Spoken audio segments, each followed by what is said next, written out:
Just a quick walkthrough today of two new devices for Ableton Live. One is a glitch rack for those clicky, glitchy IDM sounds.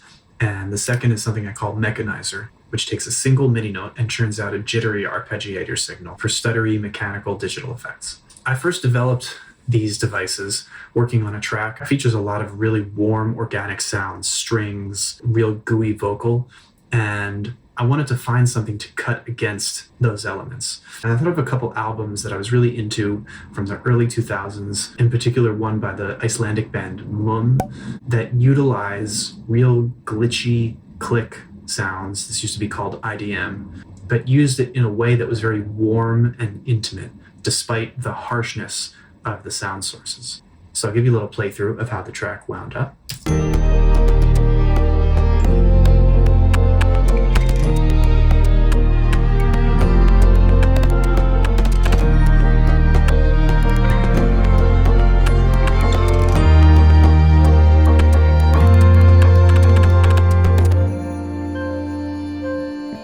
So that's how it wound up without the vocal, of course. You can see, here's the clip. I actually played these in. It's just a drum rack with 16 pads. You can also, like anything else, write them in. But after the fact, I thought, what if I don't have to play these in? What if I can generate random stuttery sounds like this? So in addition to the glitch rack, I made this plugin here, which I call Mechanizer. And all you need to do is drop in a trigger clip like this, just a long, low C1, put that on loop, turn this first macro past 0, and it engages the Mechanizer.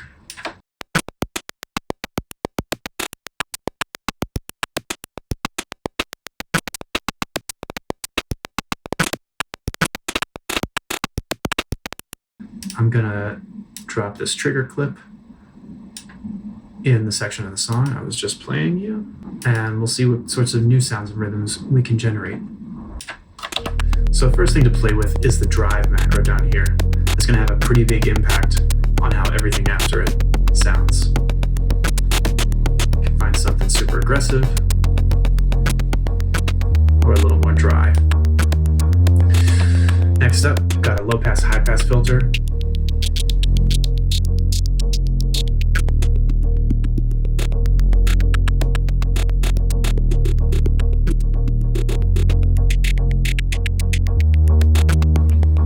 After that, something I call shatter. And working together with shatter, a parameter I called zap.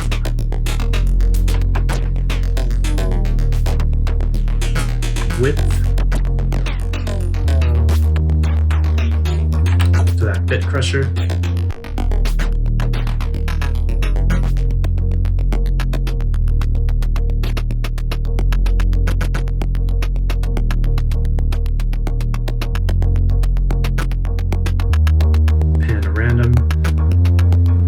This effect in sampler.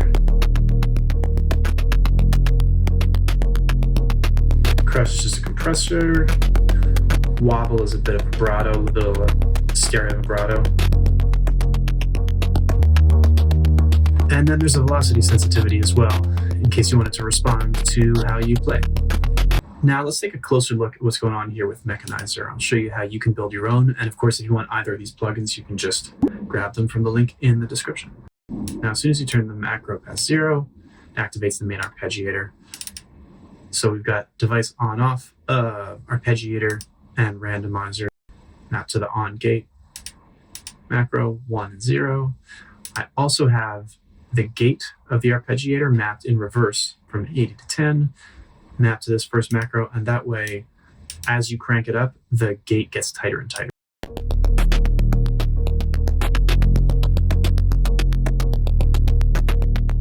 Now, in the randomizer, the number of choices is mapped to this gaps macro. And what that does is that at 0, it limits the number of choices to 16. So every time the arpeggiator fires, it's going to hit one of these 16 pads. But as we turn gaps up, it increases the number of choices. And so sometimes it's going to fire beyond those 16. And essentially what that means is that with gaps at 0, you have a 100% chance of hitting any of these pads. And with gaps all the way up, we're here at 24 choices. That means you have a 1 in 3 chance of not hitting a pad. 1 in 3 chances of hitting a gap for a 16th note. Lastly, we've got this chatter bit. And I'm using 2 Max devices here. One is Shaper MIDI, the other is LFO MIDI. They both activate, of course, when you turn on chatter past 0. So Shaper here is mapped to modulate the division of the arpeggiator between 16th notes and 32nd notes. Take a look at that over here.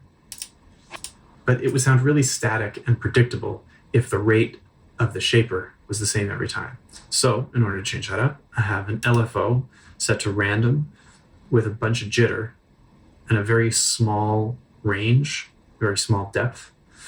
And that modulates the rate of the Shaper. So essentially we've got arpeggiator being modulated by the Shaper, which is in turn being modulated by the LFO. And so as you turn up chatter, it increases the frequency and the randomness with which our arpeggiator rate gets knocked from 16th notes to 32nds. Let's see what that sounds like.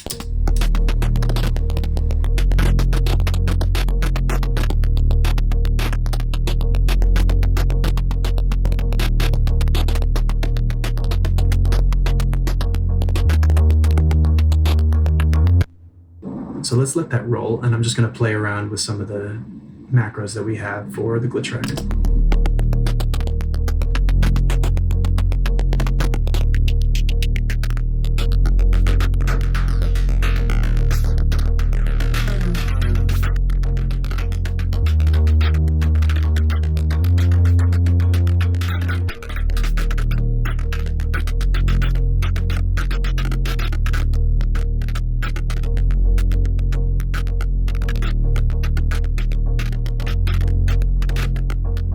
Now, the other cool thing about Mechanizer is that you can drop this behind any drum rack in Ableton. So I pulled up here a rims kit that I like to use, dropped a Mechanizer in there, and let's see how this sounds.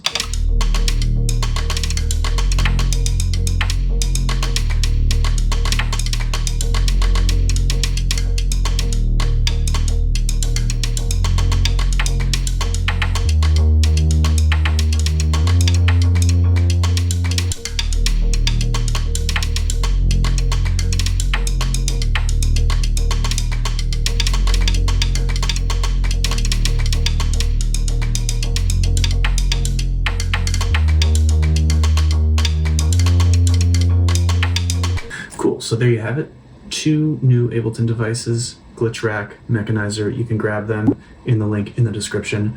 Let me know in the comments how you're using them. If you want to see something different, what you want to see next, feel free to like, subscribe, and I'll see you next time.